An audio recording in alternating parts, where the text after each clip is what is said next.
Brilliant. Okay, well, thank you everyone for joining us on this webinar, an important topic with Professor Andy McDonnell. I'm going to be talking about how to teach in a neuroaffirming way. And Professor Andy McDonnell and I have known each other for 40 years. He's been in the martial art environment, but he's also a professor of autism in Birmingham. So Andy, the floor is yours. Well, last time we showed some PowerPoints and then got a discussion. This time I think it'd be a lot easier for people to see what they're curious about on this call. The context of the last talk we did was much more about, there were questions like, to give you examples, are there more children and adults with neurodiversity presenting at our martial arts clubs? In general, the answer is probably yeah, but we're probably better at recognizing some of these things now in society than we used to be. So there are lots of questions that people generated, and I thought it's much better to have an open session about that. But what I would say from the start is autism is one of the most complicated subjects and misunderstood subjects really been created. It's only been, the word was first used, we thought, in 1943, but if anyone wants to be an uber nerd, we now find that there's a claim from a Russian researcher called Sukharova in 1916, who probably did get there first. But nobody read Russian in Tsarist Russia at the time. You know, it was English or nothing still even then. But the idea behind it was to describe children originally they thought were a bit aloof and a bit different, the classic what we might call features. Over time, we evolved into more sophisticated diagnosis and labels. It's still very subjective. Most of you will have heard of something called Asperger's syndrome, which was really what happened was two different individuals, Leo Kanner, who's a German extraction emigre in the United States in the 40s, and Hans Asperger was in Austria, Germany. Both wrote anecdotes about children who were aloof. Asperger's work was unknown of because he only wrote in German. There's also some other history around his links to the Nazi party and what he was doing around kids at that time, which I think is probably true. And then actually somebody who sadly passed away called Professor Lorna Wing, who's one of the most amazing people I ever met in this field. I was privileged to meet her. She spoke German. She found Asperger's original paper and translated it and published it. And she called it Asperger's-like autism. And she was mortified where within 5 years, it was a syndrome. And some people at the time are saying it's different from autism. And if you think about all the labels around autism at the time, you can see why in the 80s it took off. Not just about describing people. They would say things like, well, Asperger was describing people with autism who are higher functioning, people who are intellectuals, people who struggle with social issues. Kanner was describing people with learning disabilities, both of which are not true. Eventually, it got so confusing, and if you're a parent, try and get funding for a kid who's got the label Asperger syndrome was a nightmare around the world, because what we people say was, is that a mental health condition? Nothing to do with disability services. So they ended up putting people by accident in a void. And I work in, well, 12 different districts, places in the world, but 4 regularly, including Denmark, UK, Ireland, a little bit of work in Canada. The same problem was created. So they actually removed it. But to give you an example about the sort of thinking styles that people have with autism, when the label was officially removed, I was working with a young man with Asperger's syndrome as an adult. He actually had a job, he's doing life. A lot of these individuals are very well adjusted. We always talk about the problems, not the people who just function in society quite nicely without these labels. And he actually asked me one day, have I still got Asperger's syndrome? Do I have to remove the title? And I just said to him, what? And he said, well, they've got rid of it, so surely I have to not use that term anymore. And I went, you use whatever term you're comfortable with. Personally, that's the label he gave you. Then he asked me the complicated question of explaining the whole diagnostic pathway, which took about, and the changes, which took about 2.5 hours. And at the end of it, he said, thank you, I'll never ask you that again. Yeah, thanks for that. Thanks for the answer. I'm off. The thing about what we'll call autism now and then onto what we call the neurodiversity movement is there are 2 extreme phrases that are used a lot. One is you met one person with autism, you met one person with autism, and that gives the argument about everyone's an individual. But that's an extremist view, as opposed to everyone with autism is the same. And what we find is so many different presentations, from thinking, eye contact, behavior. The biggest damage I think that was done in the field unintentionally was the film Rain Man. Done many years ago with a good intention, great movie, got everyone to think that's autism. It is a form of autism, and I've worked with people who are like Rain Man-like, but we never say that publicly. But people then started stereotyping further. So, for example, it's only in the last 20 years that people have acknowledged, we used to believe, just your last factoid before we get on to conversation, that the ratio of boys to girls with autism was 5-1 was the ratio. You're still hear it now. 5 boys, male for every 1 female. Then it's got to be something to do with the genetics of that. Unfortunately for them, when you start looking at the reality, girls get labelled with other things. They're usually, on average, as a group, highly educated, more social, have more friends. You add all the demographics together, you get something called masking, which is some colleagues of mine in Sweden who really know their stuff at the University of Gothenburg. They think that ratio now is realistically 1.5 to 1, 1.5. And they think it'll be 1-1 pretty much when we finish the next tranche of research this decade. But we get academics, some of them who are brilliant minds, writing about the male brain in autism, as an example. I was at a conference once. For some of you who know me, I can be quite demonstrative with my face, sometimes deliberately. And I sat in the front row with a very eminent professor, and he actually stopped his talk and went, "You uncomfortable, Andy?" I said, "No, I don't know what you mean." And he said, "Well, I'm just giving you my male brain theory." And I said, "Well, respectfully, it can't be right, even now, right? Because your premise is on this huge difference between males and females in autism. And what about girls? And what about people who present?" To give you another figure, 80% in a study done in Sweden, well, it's been replicated several times now. They gave screening tools in eating disorders clinics. These were girls who were being hospitalized, teenagers, and some for adults. They replicated it, but they gave them a very simple autistic screening tool, which is very rough a measure, and it's not something you would use as a diagnosis. 80% of those girls met the minimal criterion for features of autism that you would investigate. I used to work a lot with eating disorders in my old days. Never really occurred to me at the time that maybe there's an overlap between a lot of these conditions. And that's one of the problems. We have this thing called the DSM. It has all these diagnostic labels. But a question for you lot to think about is, the DSM has lots of different categories. But how many people genuinely believe there's 16 types of depression? How many people really believe that there are the number of different anxiety conditions? I even have debates about things like the most overused term of the personality disorders. Think about the science behind it. There's not personality disordered brains, and neuroimaging studies are clear, yet we use it freely as a term.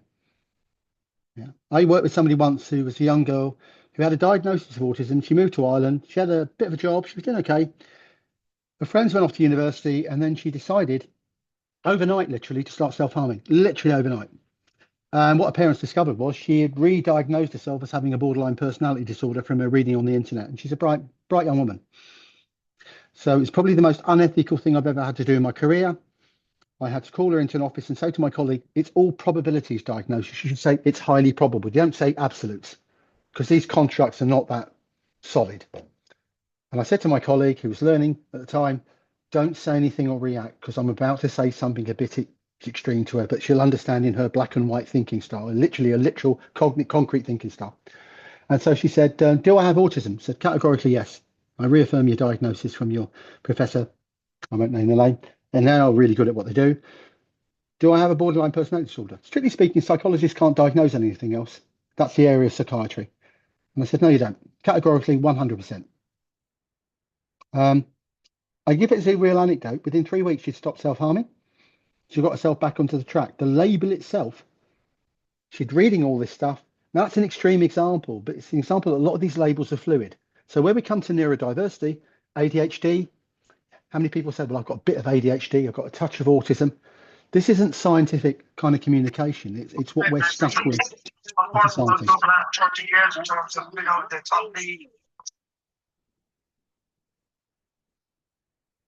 There we go.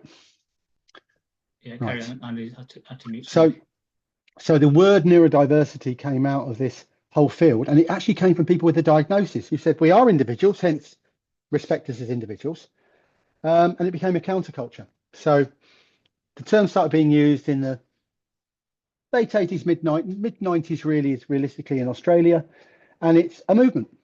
So when people talk about being neurodiverse, they mean a number of these labels that are very hard to label and classify, which includes autism, which includes something called ADHD. It can include a whole range of conditions that say we're different. And they're quite a strong campaigning voice that are quite often anti-medicalized, which I'd kind of agree with. because we get into this habit around autism, particularly as a field, where 90% of the research funding in autism around the Western world is spent on genetics research still. To find what? The autism gene. Well, for those of you who know a bit about genetics, and I'm sure a number of you, I know some of you definitely do, autism by definition has to be polygenic. It has to be huge numbers of combinations of genes. So $4 billion was spent around the autism gene alone in 1 year in the States. Now, you can ask, what do people with autism, usually the people with high functional autism, say they want for research?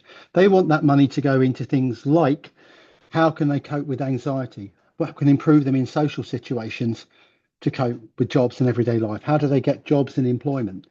So we've still got a disparity, but it is changing. And I'm making a prediction in the field. In 10 years' time, that 90% will be down to about 30 or 40. Because people are saying, we want research to go into not curing us or messing around with our genetics. We want it to go into things that can help us and support us in society. So as a long-winded introduction to this subject, it is incredibly complicated, autism. Mondays, Wednesdays and Fridays, I love the subject. Tuesdays and Thursdays, I don't, and I have the weekends off because it's horrendously complicated. I do a lot of work with families. I do a lot of work with individuals themselves with a diagnosis.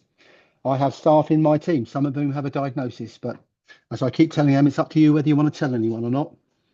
A diagnosis is not something that's a notifiable disease of any condition, but we still end up with that. One of my latest projects is, at the moment, we have huge waiting lists for autism diagnosis. And I know some people have experienced this for young people in schools and education.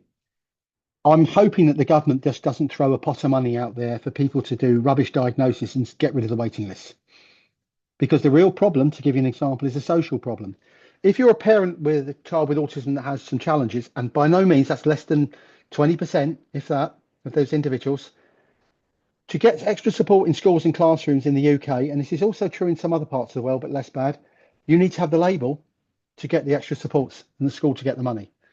So one of the things that we're lobbying for, I'm not sure we're going to win it, but we are lobbying with a lot of campaigners at the moment, is to say, don't throw money at the autism waiting list. It sounds good.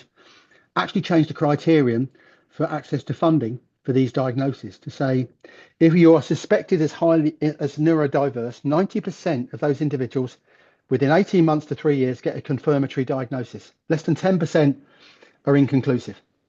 So the argument we're campaigning for, whether we win it with the Department of Education with some load of colleagues, is change that criterion so a school can say it's probable, a professional has said it's probable. We will do the field diagnostic. It'll be a bit embarrassing if it's not in the 10%, but then again, that kid has probably needed some kind of social support and others to benefit their learning for other related conditions. They're starting to try and think about doing it in Australia. The country I'm in at the moment, England particularly, Department of Education, they've been the most conservative education body I've come across since the 1980s in terms of government. They don't do change very well. So it's an example of something where people are campaigning. I believe the government are going to release a lot of money to speed up waiting lists, and variability in diagnoses is very high. I have seen diagnostic reports that are 2 pages long with our old friends cut and paste. I've seen others that actually have pathways, conversations with the individual, conversations with the family about what's the implications of this. So it's one issue, but it's a medicalized issue. The real issue for me around autism, and tonight when you're working with people, the features that people do share is often social anxiety and sometimes mass difficulty with large group settings and novel or new settings. That's at a kernel, 80% of the people I see who have issues around things like autism and neurodiversity. Remember, a number of people don't, to be fair, as the caveat. So then you end up with this continuum of anxiety conditions. Thinking style is really what I would describe a lot of neurodiverse conditions about. Autism, it's about how you think and see the world. It is not just about the label itself. So I was saying to Graham when we started, I really do use the analogy around a lot of these areas that it's like trying to learn someone else's language, try and see the world from their point of view. There's a lot of myths that I can ask in any Q&As around autism. I'm probably so long in the tooth now, I've given up on being too correct and subjective about, I'll be subjective about some of the opinions. But this is also the industry, in the neurodive industry, that it literally If you take autism alone, there are 1,800 so-called interventions for people with autism on paper that have been published. Nearly all of them are rubbish. Most of them don't have an evidence base. But why does it attract so much? Because of the medicalized early origins, people are looking for cures. You work with parents looking for individuals. They want to know how they can fix this and accommodate it. Others now are understanding that this is a way you see the world. You're born with these features quite often. They emerge in adolescence and into adulthood. And actually, the vast majority of people, from who can I say without getting sued, Bill Gates, Mark Zuckerberg. I don't really want to even discuss Elon Musk, but that's for political reasons. If I gave him a label of autism, it might create an ounce of empathy towards him, and I don't really want to go there. But the general issue around teaching is that I've certainly seen it in my job and in my life. I've seen more inclusion. I've seen more people being accepting, especially also in the martial arts field. But sometimes it can be quite variable. This is often the child who has a few friends or feels a bit anxious. They desperately want to fit in. Often quite rule governed, but at the same time, you have to take each individual child, or in a club or an adult if you're teaching, on their merits of their learning style. Most people are visual learners, some aren't.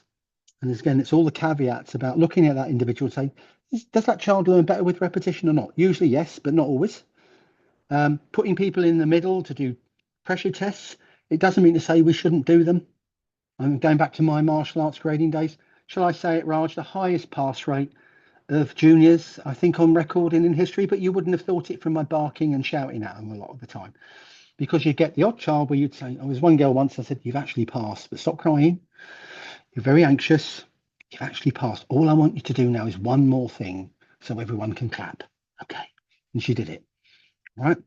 Now, it doesn't mean that we have to drop our standards. It doesn't mean to say that. It just means from a teaching point of view, it's more challenging for us.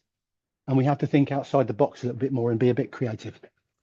So what I'd like to do is, that's a very subjective murdering of a bit of a subject with a few nuggets. I think the best way to do this is to, I'm not saying I have answers to everything, but to have a bit of a Q&A session for maybe 20 minutes or so, or whatever we want. We can always repeat these, Raj, as I said before. But are there any thoughts, comments, or questions about neurodiversity that anyone has? Graham, I know you're an expert by experience anyway, so.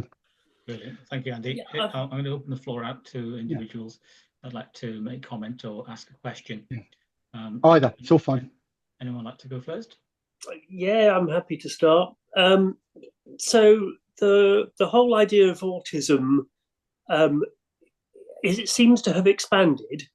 Yeah. And what 20, 30 years ago would have called someone as a bit shy or a bit of a loner or something like that is now autistic, which seems also to be normative affirming. Yeah. If you fit into the middle, you're normal. Yeah. And any extreme, and given behaviour is multifaceted, autism is multi-dimensional. So is that the reason, partly, why it's being diagnosed more often? Well, it's interesting because that question, and you're right, Graham, if it's diagnosed more often, on average, there are more diagnoses now, but proportionately, there's not some epidemic or explosion. But because there's more awareness with social media about autism, you have people who don't have a diagnosis and don't need one. You have individuals who self-diagnose, which is, as a professional who's a bit on the periphery of this in terms of being uncomfortable about that, I do believe there is something called autism. I think there are some things that definitely are not. I think the issue we've got with diagnosis at the moment is that the more medicalized route would put this idea, it doesn't help when the media says there's an autism explosion, but you are stuck with an area that do people actually need the label? And unfortunately, the main reason for the increase in diagnosis, I'm afraid, is in education departments around the world and at a young age. And it is that funding issue that I think accounts for quite a lot of it, right? So I would say that, even though that's probably something I'll get into trouble for. I think awareness of this is there. And the other thing is, a lot of younger, and I'm talking about younger children and adolescents, are now, because of social media, starting to realize that they're different much more. I've had referrals from teenagers not from their family directly first, but from teenagers who've gone to their parents and said, I think I might be on the spectrum, for example. They're mostly females, by the way, which is interesting. But that area is on the numbers game. The awareness is much higher. There's a really interesting anthropological thing done in Korea, South Korea. Oh, we're going back. God, I'm getting old now. So we're going back about 15 years ago. Now, I can say this confidently. In Korean culture, there wasn't even a word for autism. Right, it's a fairly recent development. But there's also in Korean culture a thing around Korean education. There's some advantages, disadvantages, where there's stigma, not as extreme as in China, about males being labelled with things. So there's an anthropologist at Harvard called Roy Grinker. He's written a brilliant book on this subject. And he actually had Korean kids, one of whom might have met the criterion. He lived in both countries. And as an anthropologist, he recognized that there was a very famous documentary made around 2007, 8, 9, around that time in Korea that everyone watched. It was like the Coronation Street of Korea. And the key character was a mother who was a single parent, not that common in Korea. And she also had a kid with this thing called autism, right? Now, diagnoses exploded in Korea that the government over the next 10 years dramatically. Now, you could turn around and take a cynical view and say that's because of that. But actually, people became more aware and it became less stigmatizing, is what Grinker's on his rule from his anthropological research. Even he looked at newspapers and found that the word was being used more, whereas before they would have other words for anything like that. Yeah. Special kids. So I find it interesting that Roy also talks about the autism industrial complex, which he refers to as all the stuff that people have to buy from that label. People are selling people anything around autism. Now, some of them are okay. I have no problem with swimming with a dolphin, if I could swim next to one. I have no problems with people having dogs. If you like pets and they reduce your anxiety, get a dog. I have problems with a 40 grand Labrador guide dog that you need to have when the research shows if you've got sensory issues, which a lot of people with autism have, and you like the smell of a dog, just get a dog that's not too yappy around the place. I recommend it all the time to parents.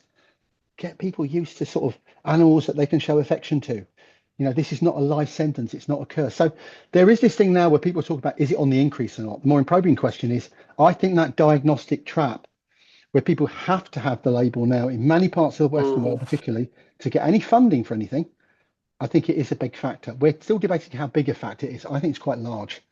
So I wouldn't ask you to go so far as to say it's being overdiagnosed. Misdiagnosed. Okay.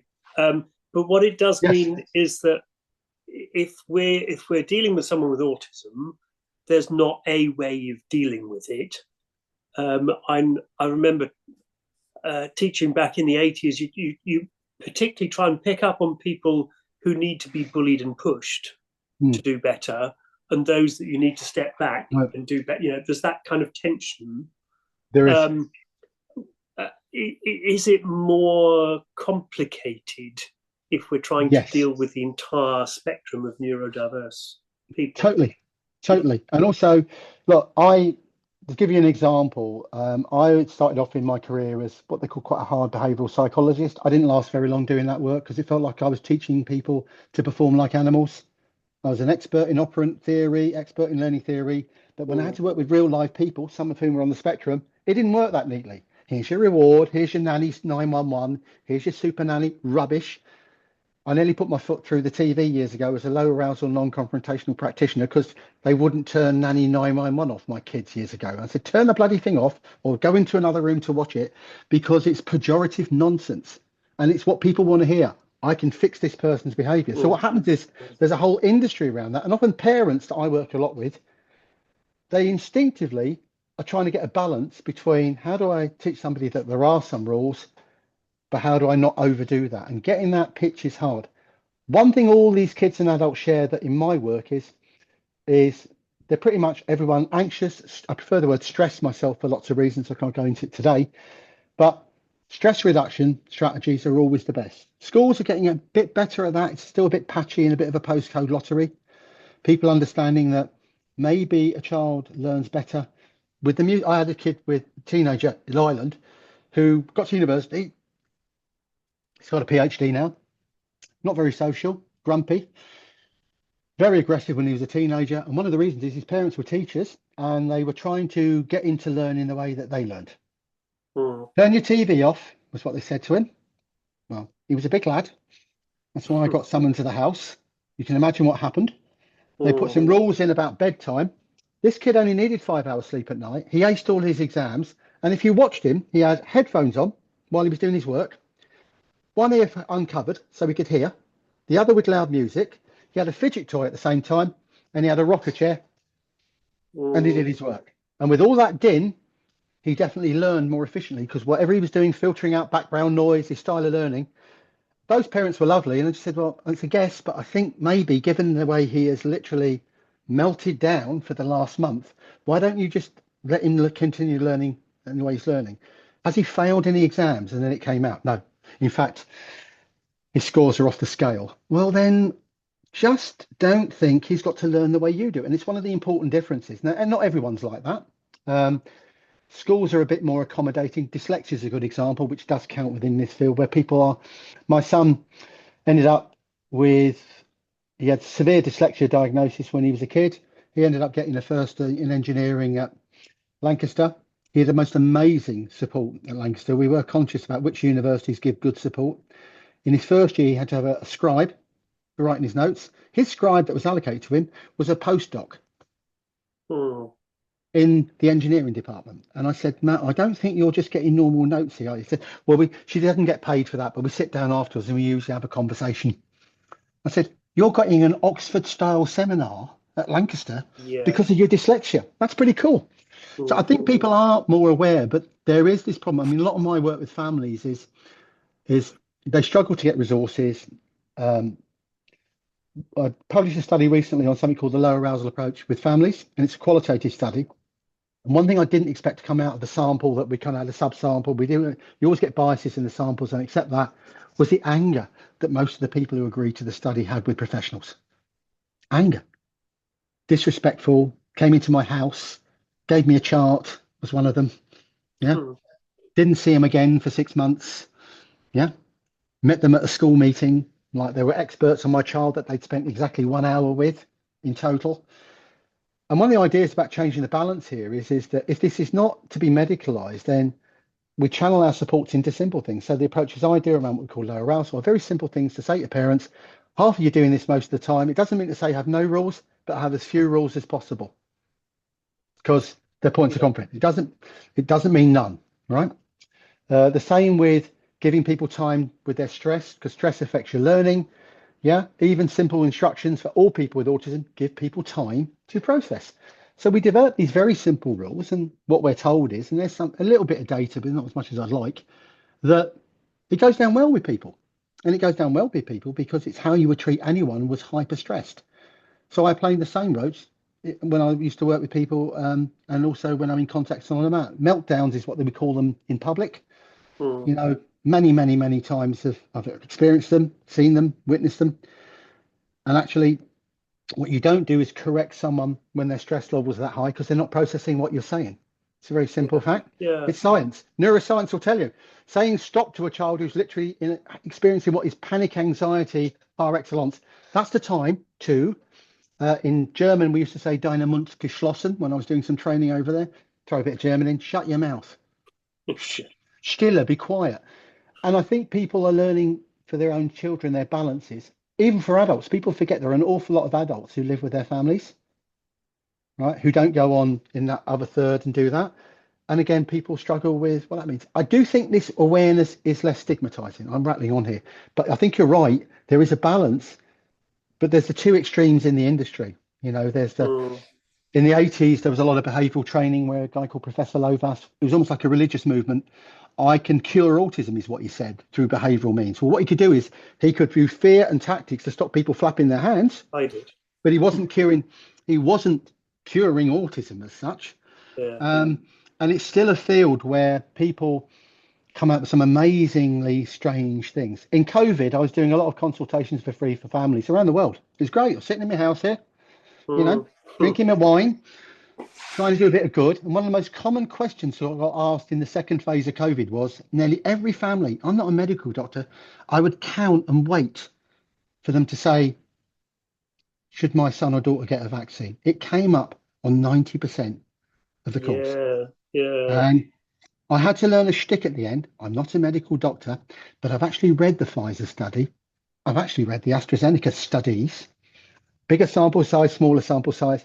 Having read those, I would be quite happy to ignore social media as it stands at the moment, is what I used to say to them. That was a big problem with social media. Yeah, it was awful. It was awful. I don't want to dominate this chat because I know there's other people online. So please, other people, unmute and join in. Otherwise, I'm just going to keep asking you questions. Yeah. We'll beg Raj to mute Graham in a minute, and me, and then you can talk together. Okay. Yes, Go indeed. So if anyone else wants to ask a question or comments are fine too, and thoughts. Yeah. It's fine. Anna, do you have a mixed group of adults and children, or is it all adults? I have one teenager and the rest are adults. Okay. A very small group, but I was interested tonight because I'm involved in a really small project. I work at Imperial College London, and we're doing a project on supporting our researchers and postdocs who are neurodiverse and or we'll talk outside of this. I have a secret project, but I don't publicly declare it at a certain university. I might be out, but go on. That's really interesting. And they're allistic colleagues. So I'm kind of interested. I know very little about it, so I thought, well, this is another opportunity to learn a bit more. So I'm interested really. So I'm here to learn more than anything. But it's interesting. The social anxiety bit is the closest thing to something that most people share. The masking at university level and at higher education is phenomenal. There's a very famous person I'll signpost you to called Joshua Muggleton. He's written a number of books. He has a diagnosis. He's now a clinical psychologist specializing in diagnostics. Another issue for another day. Joshua went through the whole education system. His books are very humorous, funny. But he ended up by accident at St Andrews, not by design. Pretty good, prestigious a guy who was struggling with school. He was at a special school until he was 16. No GCSEs or anything to be named. But at St Andrews, they had an autism program for mentors at the time. This is going back 15 years ago. So a guy knocked on his door in Hall's residence while he's, as he said, a bag of nerves, trying to learn, figure out, this is going to be a struggle. Shall I come out of my room? And somebody banged on the door and said, I'm your mentor. I'm in the second year. Out you come. Here you got a diagnosis of autism. Now, that was exceptional for the time. But I think what he's done with his campaigning and his work is he's got people to be aware that people just need a bit of guidance. They don't need to be mollycoddled to a certain degree. How to make friends is a good example. People struggle to make lots of friends, but it's not a quantity argument, is it? You know, what I always tell people is one good friend as good as 10 people who are. I tell you what does confuse a lot of people on the spectrum I work with who are high function. Person at university, Facebook, when somebody unfriends her, even now, and this is a person who melts down. Because in her head, she says, I know they're not really my friends, Andy, but when I hear the word friends, it goes to that part of my brain that says, I've lost a friend. And is that ridiculous? No, not really. Go figure. That's how the world works. So there are fancy things that I can point you towards that actually say the same thing, which is that there is more awareness. And as that kind of group, okay, I've got an honorary at university and we have an informal consultation process, and the university knows of it, which is quite a lot of staff who have kids who are the often teenagers that they're really struggling with. At certain times it's informal. We don't want a clinic. They asked us to do a clinic. We're not having clinics. They get met in Starbucks. Each university trip, my day consists of at least 2 members of the university that's all been pre-screened by a colleague of mine, and we have a chat. Yeah. And it's also true the other way, which is, you know, should I hothouse my super intelligent child who's acing their maths exams at 14, but can't boil an egg and struggles with people? So to me, it's, you know, I joke about it some levels, but I suppose the best example I ever have is there was neurodiverse campaigning groups. And until somebody attacked me, a professional, on Twitter a few years ago, I don't really use Twitter. I'm going to use that new thing. Is it something blue sky? I'm going to move on to there for the echo chamber. But this professional, I put a post in saying, stop trying to fix kids. They're not monkeys. I was in a bad mood. I don't usually post on Twitter. The abusive professionals that were on there with qualifications was quite, I just laughed it off, didn't think much more about it. And then a colleague of mine who monitors my Twitter account said, you need to check the account and we need to talk because it's gone a bit haywire. And it looks like you set this professional up because he engaged, he was rude, other people engaged, and you said, I'm not prepared to talk about this. And you cleared off because I don't use Twitter that much. So it looked like I just left Twitter for the weekend. I do what I do at most weekends, go to jitsu, go out. Apparently the debate had continued to the point that I didn't realize how many neurodiverse formal friends and colleagues I have because they ganged up on this guy. I actually felt sorry for him, not too much by the Monday for saying the stupid things he said. My favorite was from on Twitter, Andy McDonnell's got more brains in his arse than you have, yeah, in your career. I said, who's that handle? Neuro something or other? Oh, well, I'll say thank you to them. Do I say thank you for that or not? But the echo chamber showed me that, I mean, I have a friend who's very well respected in the autism field. He has a diagnosis called Damien Milton.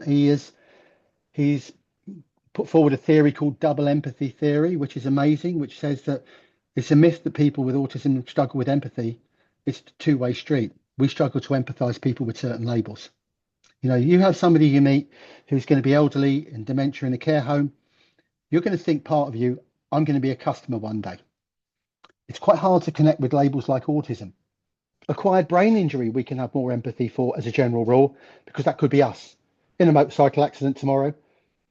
There are certain typologies like autism where people struggle with that empathy. So he just pointed out it's a two-way street. He's an amazing guy to talk to. And he's someone who, when he gets stressed, he loses his balance. So he was doing a talk for me up here years ago. And I know he doesn't like travel. And I went to pick him up from the station. He turned up with a cut on his head. He'd fallen over on the train because of the stress of trying to get the train from King's Cross up to where we are. And because he was in the bar, because he would have a drink, that's his anxiolytic. He had one drink, but because he fell over and hit his head, hardly anyone helped. It was actually the guy behind the bar who's lovely, who actually said, you're all right. He said, you don't sound like you're drunk. He said, no, I'm not. I'm just stressed. And he sat him down. Other people just almost walked past and were embarrassed. Next time he came up, he was better prepared. And I saw this smiling face meet me going, I did fine today. I said, that's all right, because I was going to drive down to London to pick you up. But then again, I would be disabling you by doing that. And it's a long bloody way. But he's amazing as an individual because he has a huge amount of empathy for people. He can sort of recognize it now, but he doesn't always know what to do with it. So he's an empath with autism. He knows that somebody's out of sorts in a room, and genuinely, but he doesn't know why. And he's learnt now to go with his own spider sense, as he calls it. So to me, it's amazing the accommodations people make. There are some people who talk about autism as a superpower. I don't quite go that far. There's a theory out there that people who are neurodivergent particularly are the next evolutionary cycle. I don't even want to go there. It's a great way to reframe it, but yeah, we'll see. But I work with a lot of it's fascinating. Sorry. Yeah, go on. So I work with a lot of postdocs and fellows, and I would say that probably the number of people who are with the neurodiversity is much higher proportion in this group. Yeah, huge. But I think the other thing that's interesting, and I didn't initiate this project, is we're trying to look at how to fix the environment, not the people. Correct. But that's a different kind of. There's a very famous campaigner called Jim Sinclair. He's still alive. He's got a diagnosis. He's up in the mountains of the Adirondacks, I think, in the States. He's disappeared now, but he's alive. And he wrote a brilliant book about autism in the early days. And he said, I'm not a broken version of you. I don't need to be fixed or repaired. I need people to understand that I see the world differently from you. And sometimes our worlds collide in a good way and sometimes in a bad way.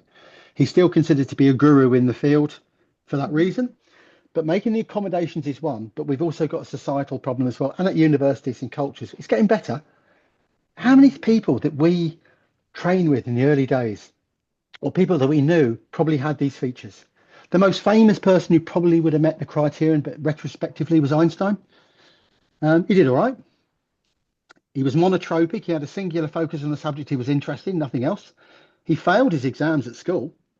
He got into higher education through night school in the early days, at the turn of the That's century. interesting, yeah, because He did okay. I always use him as an example for people with a diagnosis. He did all right. And he said, are you sure he was on the spectrum? A client asked me, and I said, well, obviously legally, I can't diagnose him because he's dead. And also it means I can say he's had an autism diagnosis, in my opinion, because he can't sue me. So, but actually, you look at his history, his feelings, the developmental features, all the things that went with it. Here's an interesting thing about Einstein. If you look at the latter 20 years of his life, he notoriously became more and more social. He'd learned to drink a bit more whiskey. He'd learned to go outside of his peer group. He'd learned to do more public speaking. I mean, I'd love to have met the Einstein in his 70s, because he clearly wasn't the Einstein of his 20s. He evolved. And that's the thing with these labels. We've got to get people, it's not a, I tell people all the time, this is not a curse. And it's okay to tell people. Neurodiverse academics, my God, it's a huge number a lot of the time. We have and actually, Einsteins on the map, Andy. mm, You know, whether it's children yeah, or students we're teaching on a regular basis, especially if you've got a large group. yeah. What advice would you give to instructors to help best support these type of students? I think it's with kids, it's easier in the sense on one level. Often kids will come with their parents. There's a phrase, the apple doesn't fall far from the tree, but that's not in all cases. About 1 in 4 parents show traits. So often when the kids struggle with simple social rules, as a rule, it's reminding ourselves one social rule at a time, right? Otherwise people get around. Don't punish people. It's probably the only group, when I used to recognize people in the early days who I knew were neurodiverse, yeah, nobody really noticed that they didn't get the press ups, right? I was very good about, I thought I was quite good at masking, treating people as different without people noticing, right? I used to have one, even some people that you'd have known in the past were actually quite empathic people, but they wouldn't want me to name them, because one of them had a reputation in our style of jiu-jitsu of being a super thug, yet he was very good with people who were struggling to go and take him outside into the change rooms and have the chat, not as an instructor, and say, are you okay? What's the problem? You're a bit anxious with this. And I would use him as my spirit guide. So rather than you as an instructor with your gear on and everything else, it singles people out. You would have your person to just go out and say, well, that person's overwhelmed to run off to the change room. They don't have to come back on the mat. And I think now it's one of the best bits of advice to do that. You also do see some parents. My great nephew is now going to jitsu in Birmingham, our style. I'm a little uncomfortable about it because he wanted to do MMA and he was doing YouTube videos of headlocks. So although I'm retired, I threw him in the back of the car, turned up there. It was a very interesting dynamic. I won't go into the instructors there, who one said, I thought you were retired. The other one said, I thought you were dead. And just said, look, I'm going to go down to Costa Coffee. I have no interest in sitting around here and watching you lot. Not that I've got anything to teach you anymore. And he loves it. But it's interesting, in that club, I go there quite regularly as an observer, and the instructor knows as well. The number of kids that are neurodiverse is large, is great because it means it's inclusive. They feel safe going there. And if you have large noticeable populations in kids clubs, you're doing something right, not something wrong, because you're obviously making people feel safe and welcoming. Yeah, but we've had over 500 children plus go through our club, and some of them they struggled early on, but they became black belts. And they love and I'm talking about particularly autism. People love the rituals and the routines. They love, in most martial arts, they love it. Repetition, ritual, routine. Maybe sometimes speaking a bit of bad Japanese. It's really not really Japanese. It's some version that somebody made up in a pub somewhere. But what you're looking at is those simple rules. And I think the other thing is that it's recognizing that when some of the families are taking their kids there are the different rules. There are some families that, I mean, I saw a kid who lost control on the mat when I came in, and he punched another kid, right? It was handled well enough, but the instructor, who I won't name, 1 in 3 chance, Raj, you'd probably guess who it is, said that I think I am going to have a word with the parents. I said, I think you are. Don't ask me, because he's done that twice now. My guess is he's coming from probably a disadvantaged background from what I'm seeing. He's probably got a lot on. If it were down to me, I would just say, don't go over the top with it, because he's clearly enjoying this, but give him a buddy and actually have a chat with the parents. And The parents saying, "Oh, we struggled to yeah, I control think- him." They said we struggled to control him at home. I actually walked away because the instructor was looking at me, and I thought, I'm off duty. It's a Saturday. I'm not a psychologist here. I'm not even a lapsed instructor. I'm going back down to Costa Coffee because it's an awkward conversation to have. But he did it right. He waited for everyone to leave. He phoned that parent at home. That's the other thing with it. He did all the things that we would say are reasonable adjustments, and he figured out, yeah, he was having a lot of issues at home. That didn't mean exclude him from the club for that. He wouldn't even understand the punishment from what I saw at the time. You know, if you're going to use sanctions on people, they've got to understand what they mean.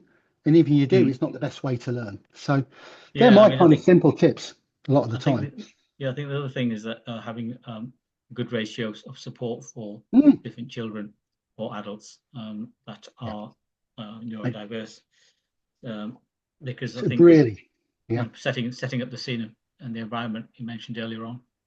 I'm so glad, Raj, that I'm not now. As you know, I'm fully retired and have been for years. And I told you, once I stopped doing jiu-jitsu, which I loved, I'm not doing this, right? But the ratios I was looking at around thinking about neurodiversity, as well as just the overall numbers, probably need to be looked at. But I'm only basing it on a recent sample of one, and he has got more help, because you would say he needs 3 helpers, the instructor in that club, for the ratio. He's got 32 kids on a mat, amazing number.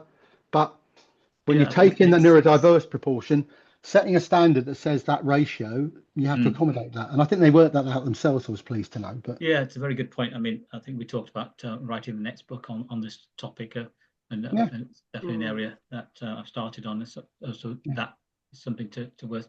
I thought of a title, Raj. I thought of a title: "Give them press ups," or not? Question mark. Or not? Question mark. It's a very catchy title. There you go. Yeah. Graham, you're about to ask another question.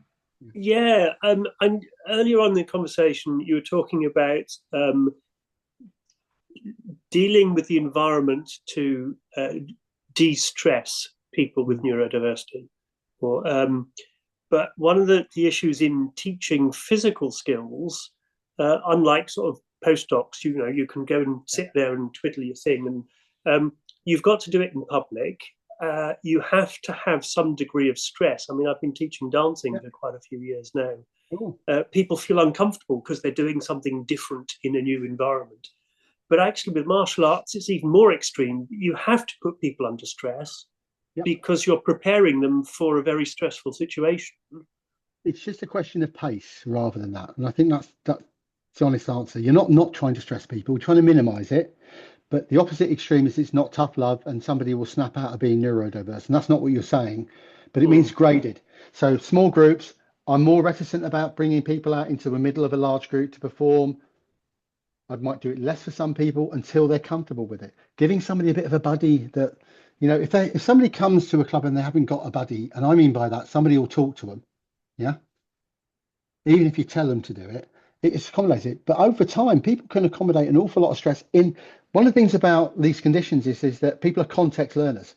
So you might get someone who then excels at the martial arts rituals, but it still doesn't translate to another part of their life necessarily. So to me, it's about the pace of it a lot of the time. I think I told Raj in the very first few years, I had somebody with a genetic syndrome who used to train in our clubs in Birmingham. And it was very clear that they had real motor problems, coordination problems. It took them 7 years to get to blue belt. 7 years, right? Incredibly strong-willed individual who loved doing it. Without going into all the details, they then went to another club. I went to see them at that club and they just said, "I hate it here." And this is in the early days. And I said, "What do you mean you hate it here?" "Well, the instructor, he's really put me on." He said, "I don't deserve that blue belt." This is in the early days when I was a bit fierier, guys, when I was that other person. So I said, "I can fix that for you," which I did. We had a conversation with the instructor one-to-one and said, "See that belt you got around you? I actually now technically have been told I can take it off you. If you show disrespect to someone else's grade like that again, what it means is you're rubbish at bringing the best out of that person and you better get better at it." He didn't. He was insulted and eventually left. And that was the actual reason why he left. He said it for other reasons. He left the organisation. But the person who replaced him was the same grade as her at the time and felt ashamed. And I noticed with his teaching, I won't say his name, it changed him quite a bit with it, because it is about that bit about That's what somebody could do in that context, in that environment, in that club, with those people that they felt safe with. It's inevitable. You translate them to a place where they were isolated, no one knew them. How are they going to perform to that level that's taken them 7 years? She got back on the groove quite quickly. But it's this whole example of, to me, all martial arts have so many benefits, and they are more than just the usual. I've got more benefits out of the martial arts than I think, somebody said to me recently, do you think the martial arts helped you to self-regulate because you're quite mouthy? And I said, oh yeah, a lot. I said, without the martial arts, I probably wouldn't have had a psychology career. I'd probably been in prison. I said it as a joke. The person who's known me a long time went, yeah, I can see that. I said, that's a joke. That was a joke. She went, yeah, but kind of, I get that. Really? Sometimes you're a bit on the edge with your work. My whole work, which will surprise people because I was quite tough on the jiu-jitsu mat, is I pathologically loathe bullying and always have done all my life. I don't like any kind of bullies. And most of the time that I've got myself into trouble with instructors as well in the past is ones that I perceived as bullies. As one instructor said to me once, you're bullying a bully. I said, morally, it sounds wrong, I know, but I've had a word. Yeah. And I've told them, don't want to come back here again with you with that elitist attitude. The same when you're teaching in the club, you all know this in any martial art. You should teach when you're pitching your session to roughly the lowest common denominators to start with, or split people into groups. I mean, there's somebody Dave Barrett Haig. He was an amazing gymnast at jiu-jitsu. He said I treated him like rubbish for years, and he's a friend because I said you were gymnastically good. You were boring. You were no interest to me. And he'd go, harsh. This was last year. We were on a holiday.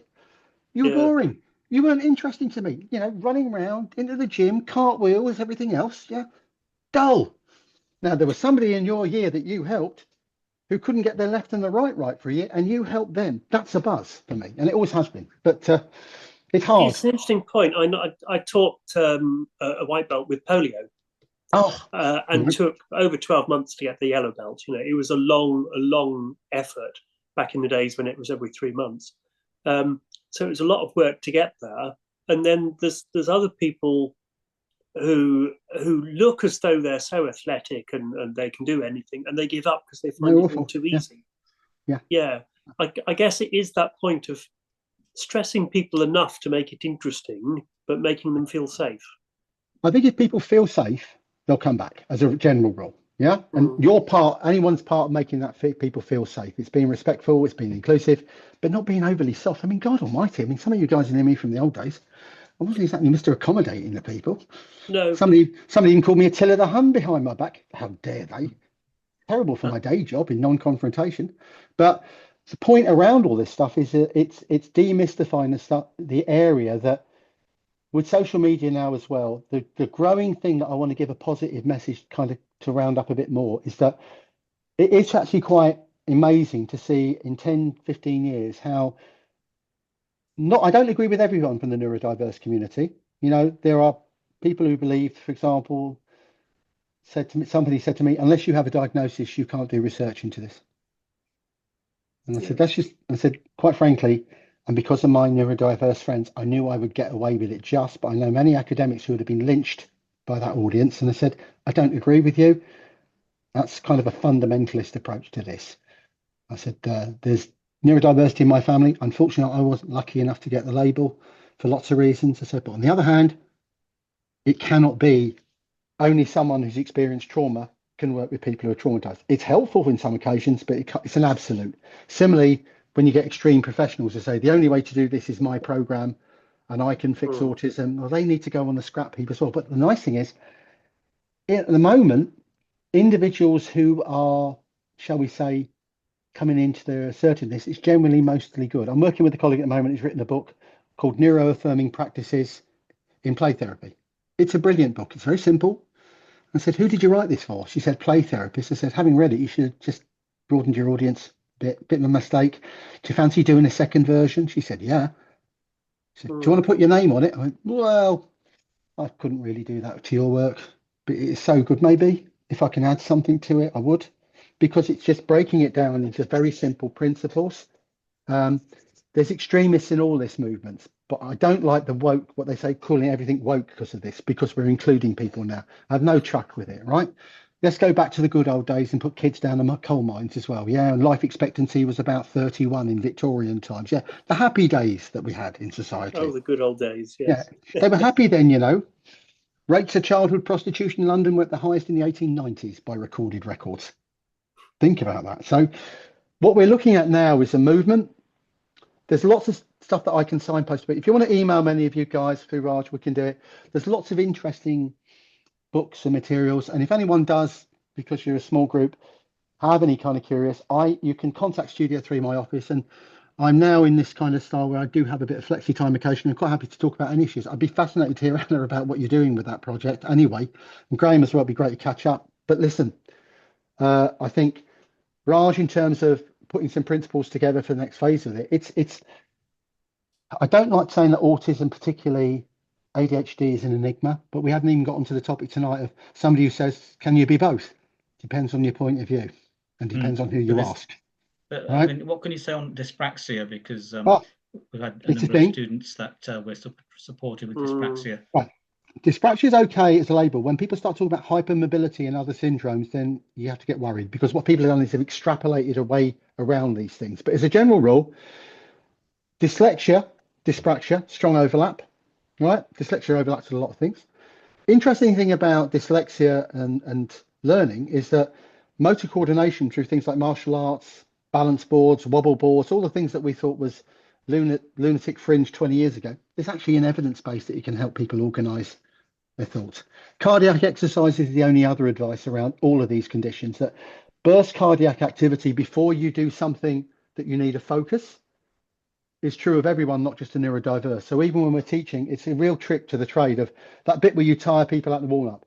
But the idea is you tire people out with something and then you do something that they requires motor organization a bit more. Then you relax them. Then you might do a bit of cardio, then do motor organization again. Some of the things I've learned, it's a real phenomenon, but dyslexia and dyspraxia overlap quite a lot. My son still can't tell the time. As I said, he's doing something in the nuclear industry now, which alarms me a bit, but he's still, as we've said, he can't tell time on a normal clock.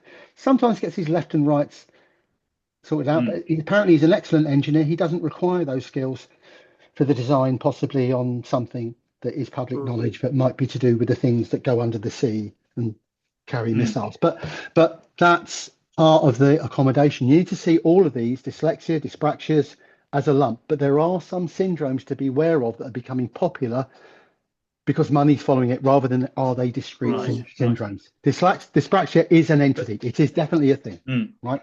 So repetition you mentioned earlier on, making sure that it's a fun activity as well. How do you think that will help with? Well, it helps, but also because that will relax people, and also tactile cues. Often with kids, remember in the old days, we say, "I'm going to tap you on the shoulder. I'm going to get you, give you a physical clue." That can't be lost, because actually, when people struggle with organising themselves, and there's different definitions of dyspraxia in space and time, sometimes that assistance. I tell you what, mirroring can be a problem. Like you teach people to roll and be beside them. Never teach somebody with dyspraxia to roll by demonstrating it in front of them, because that requires them to visually orientate, get their spatial organisation. So that bit about even at higher grades, that you're trying to see what the person sees and do it from their perspective and point of view. Like, watch us doing it. Now you be here. That's at extreme levels. Shaping the bodies to get in the right position.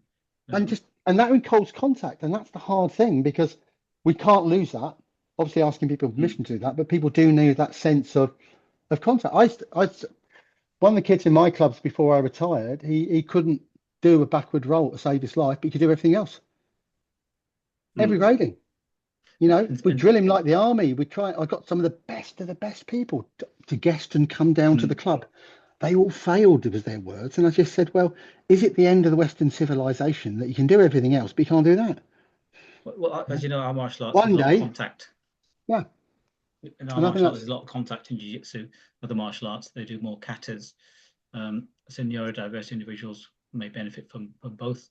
Katas give you rhythm, and there's nothing wrong with katas. I mean, I think there's a lot of benefits here in terms of, if somebody is just highly stressed, I've got some hints and tips for others, Raj, and you're absolutely right. But one of the the bit about doing burst cardio, burst cardio, burst cardio, it's not to beast kids and adults. It's actually, you'll get these windows. The science shows it's about 15 to 20 minutes. You take an average group of people, you do something like HIIT training, and then you get them to do a cognitive task. They've done this in classrooms in schools around the world. The effect doesn't last, but you get a boost effect to learning for that window. And then it drops off. Short bursts definitely seem to help for and children. It's science. And it depletes cortisol. Burst cardio is about the only thing that biologically rapidly has an impact on cortisol levels, which is a stress hormone. I've done a bit of research on cortisol. It's a bit overused. I don't even want to open the door to hormonal stuff and half the stuff that's weird and not science and pseudoscience. But there are those basics of a welcoming, safe environment for anyone, whether they're neurodiverse or not. Yeah, there's got to be something that somebody would like to return to. And when people do mess up or get things wrong, it is important how people respond to that. And it doesn't mean to say single them out as special treatment. Teach the whole group that way. I mean, I don't think if I talk now, God help me, I'd probably have a heart attack in a minute. I think it'd be very different to even when I retired. A, because I couldn't physically do half the things. And secondly, I just don't like raising my voice to people anymore, period. Indeed. We've gone over the hour, but it's been a fascinating discussion and questions and comments. Is there any other questions before we call this to an end? Sorry.